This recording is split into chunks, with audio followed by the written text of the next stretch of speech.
Tiger king का इस वाली एपिसोड की शुरुआत होती है उसी सीन से जहाँ पर ये बंदी जियातोंग के बाप के ऊपर अटैक कर देता है और उसे घायल कर देता है। अब उसका ब्लड चटते हुए कहता है फुल वाइटल से भरी हुई ब्लड, ये तो बहुत अच्छा है, मैं तुम्हें पूरा खा जाऊंगा, ये बोल के फिर से अटैक कर देता है। लेकिन जियातोंग का बाप उस अटैक को आसानी से रोक देता है। लेकिन वो बंदी अटैक में अटैक कर रहा था, लेकिन मौका देखते ही जियातोंग का बाप उसके ऊपर अटैक कर देता है, लेकिन वो बंदी बच जाता है। अब वो बंदी कहने लगता है मुझे इस स्पेयर के बारे में पता है, ये बहुत खतरनाक स्पेयर है। अब जियातोंग का बाप फिर से उस डीमन के ऊपर अटैक कर देता है, लेकिन वो बंदी सेकंड में वहाँ से दूर चला जाता है। अब जियातोंग का बाप उस डीमन से कहने लगता है तुम किस टाइप का डीमन हो, तुम्हें हमारे बारे में इतना कैसे पता। अब ये डीमन कहने लगता है मैं 500 साल पुराना डीमन हूँ और मैं ब्लैक व्हाइट टेम्पल का डीमन हूँ, मेरे साथ जाओ फैमिली का पुराना रिश्ता था। 500 साल पहले तुम्हारे एक बंदे से मेरा बहुत ही खतरनाक लड़ाई हो गई थी, वो क्या ही बंदा था, मेरे हिसाब से वो दुनिया का बेस्ट पर्सन है। उसका पावर और स्ट्रेंथ देखते हुए मेरा दिल जोर जोर से धड़कने लगा था और वो क्या ही बंदा था, मैं तो उसके लिए पूरा पागल ही हो गए हूँ। 500 साल बाद भी मैं उसे नहीं भूल पाया। यह बात सुन के जियातोंग का बाप भड़क जाता है और बोलता है तुम हमारे एंसेस्टर का नाम अपने गंदे जबान से मत लो और इसके लिए तुम्हें मरना पड़ेगा। ये बोल के फिर से उस डीमन के ऊपर अटैक कर देता है और उन दोनों के बीच में खतरनाक फाइट चालू हो जाता है। यहाँ पर कौन किसे पीट रहा है ये कुछ समझ में नहीं आ रहा है और ये इतना फास्ट है कि मुझे लग रहा था यहाँ पर लैग मार रहा है। भाई इसका फाइटिंग सीन और एनिमेशन तो देखो। फिर ये बंदी जियातोंग का बाप के ऊपर अपने बॉल से अटैक कर देता है जिसे वो डॉट नाम से बुलाता है। जियातोंग का बाप भी उस बॉल से बचते हुए अपने स्पेयर थ्रो कर देता है और सीधे उस डीमन के ऊपर आके अपने स्पेयर के मदद से उस डीमन के ऊपर एक जोरदार अटैक कर देता है और उसकी वजह से वो डीमन जमीन में पटक गया था। फिर हम देखते हैं जियातोंग का बाप उस डीमन के सामने था और अपने स्पेयर उठाते हुए कहता है अब डीमन के बच्चे तू तो गया, लेकिन तभी वहाँ पर एक ब्लास्ट हो जाता है और इसकी वजह से जियातोंग का बाप पीछे धकेल गया था।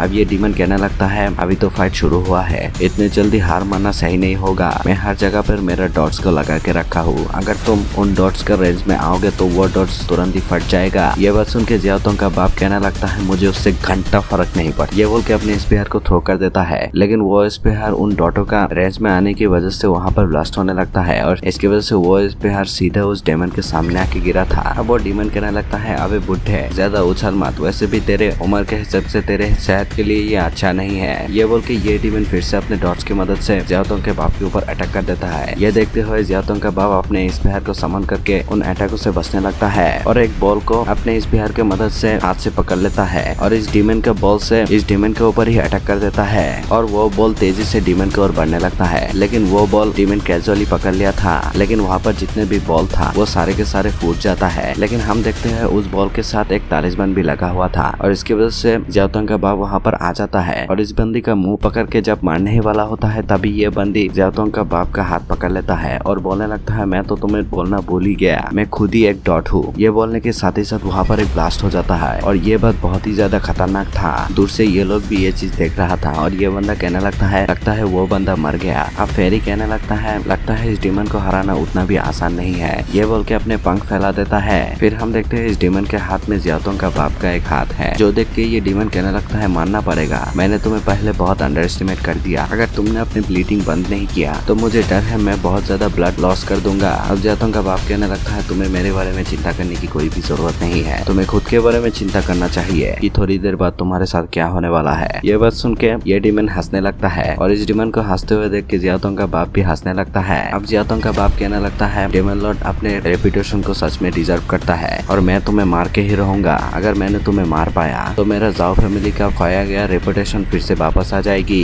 ये बोलते हुए अपना पूरा एनर्जी रिलीज कर देता है, जो देख के ये बंदी भी हैरान हो गया था। हम देखते हैं ये बंदा अपने स्पेयर को पकड़ता है जिसका ऑरा काफी ज्यादा खतरनाक था और ये स्पेयर नेचर का सारा पावर को एब्जॉर्ब कर रहा था, जिससे ये स्पेयर और भी ज्यादा खतरनाक बन जाता है। ये चीज देखते हुए ये डीमन कहने लगता है ये बंदा अपने खुद के लाइफ एसेंस को बांड कर रहा है, जिससे इस बंदे के पास सिर्फ मुझे मारने का एक ही चांस है और तुमने ये चीज करके बहुत बड़ा गलती कर दी। तुम्हें क्या लगता है तुम मुझे इतने आसानी से मार पाओगे? तुम जो भी अटैक करोगे मैं आसानी से उसे रोक डालूंगा। ये बोल के अपने पावर को भी रिलीज करने लगता है। फिर हम देखते हैं जियातोंग का बाबा अपने स्पेयर को थ्रो कर देता है, जो कि इतनी तेजी से आगे बढ़ रहा था कि इस बंदे का डॉट फटने से पहले ही उससे आगे बढ़ के इस डीमन के ऊपर अटैक कर देता है और इस चीज को आते देखते ही ये डीमन शॉक हो गया था और यहाँ पर क्या चल रहा है क्या हो रहा है कुछ भी समझ में नहीं आ रहा था। लेकिन सब कुछ हटते ही हम देखते हैं उस डीमन का सिर्फ एक पैर ही बचा हुआ है और इस डीमन का सिर इस फेरी के पास है। फिर हमें पता चलता है जब वो अटैक आ रहा था तभी फेरी तेजी से आके इस डीमन का गला काट देता है। फिर हम देखते हैं जियातोंग ऊपर उठता है और उसके सामने गोल्डन लाइट चमक रहा था और उस चीज को देखते हुए ये स्पिरिचुअल बज भी खुश हो गया था और इस चीज को फेरी भी देख लेता है। हम देखते हैं उस लाइट की मदद से टाइगर पूरी तरीके से हील होते हुए नीचे आ जाता है, जहाँ पर टाइगर इस सिटी का ये हाल देखते हुए कहता है यहाँ पर क्या हुआ था। वहाँ पर शाहजहान और स्पिरिचुअल बज भी आ जाता है। फिर जियातोंग उनके सामने झुकते हुए माफी मांगने लगता है। अब टाइगर कहने लगता है इसमें तुम्हारे कोई भी गलती नहीं है और वैसे भी मैं टाइगर हूँ, मुझे मारना उतना भी आसान नहीं है। क्यों, मैंने सही बोला ना जाओ शुआन। फिर जाओ शुआन उस ब्रश से कहने लगता है यहाँ पर असल में हुआ क्या है। अब ये ब्रश कहने लगता है यहाँ पर जो हुआ वो मैं 500 साल पहले देखा था। फिर हम देखते हैं जियातोंग का बाप का हाल बहुत ज्यादा खराब है और ये अपने आखिरी जान तक आगे बढ़ रहा था। यहाँ पर जियातोंग टाइगर और शाहजहान दौड़ते हुए आगे बढ़ता है और जियातोंग के बाप के पास पहुँच गया था। यहाँ पर जाओ शुआन जियातोंग का बाप को चेक करता है और बोलता है कि उन्होंने क्या क्या किया है, कि अपने लाइफ एसेंस को बर्न किया है। और शाहजहान ये सोच रहा था कि लाइफ एसेंस को बर्न करने के बावजूद भी ये बंदा अभी तक जिंदा कैसे है। फिर ये बंदा अपने पावर की मदद से जियातोंग का बाप को होश में लाता है। उसके बाद शाहजहान और टाइगर पीछे हट जाता है ताकि जियातोंग अपने बाप के साथ कुछ बातें कर पाए। जहाँ पर जियातोंग का बाप जियातोंग से कह रहा था तुम तो अब बड़े हो गए, जब तुम छोटे थे तब हमेशा तुम मुझे लेके प्रैक्टिस किया करते थे, हम सुबह से शाम तक प्रैक्टिस करते थे। जब तुम बड़ा हुए तब तुम मार्शल आर्ट में बहुत अच्छे थे, लेकिन मैं अपने जाओ फैमिली का जिम्मेदारी तुम्हें नहीं सौंपना चाहता था और इसकी वजह से मैं तुमसे सारा खुशियाँ छीन कर वो लड़की बनाने की कोशिश किया है जो कि तुम हो ही नहीं। मुझसे बहुत बड़ी गलती हो गई, लेकिन मैं आज तुम्हें एक जिम्मेदारी सौंपना चाहती हूँ। ये बोल के अपने इसमें जियातोंग का हाथ में थमा देता है और बोलता है तुम ही मेरा सक्सेसर हो। हालांकि ये बात समझने में मुझे देर हो गई। ये बोलते साथ ही जियातोंग का बाप का मौत हो जाता है।